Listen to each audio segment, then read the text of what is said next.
high interview নেই কি আচ্ছা ইন্টারভিউ না আচ্ছা কেমন টেস্ট দিয়েছে আচ্ছা যেখান ধরো বিলা আর হইতেছে হ্যাঁ স্যার কোন খুব সুস্বাদ হয়েছে এরকম খাওয়া পিকনিকে হয় না তাই আজকে আমরা খাইতেছি আর কেমন লাগছে বড়িয়া লাগছে আশা করি আরো এখানে আসার জন্য চেষ্টা করব না আয়া করবো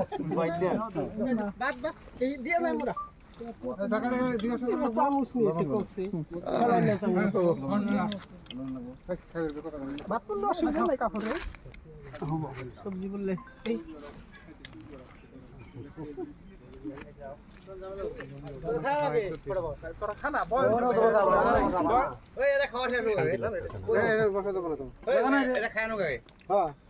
বিলা রাখে কি ভিডিও করতেছে খায় না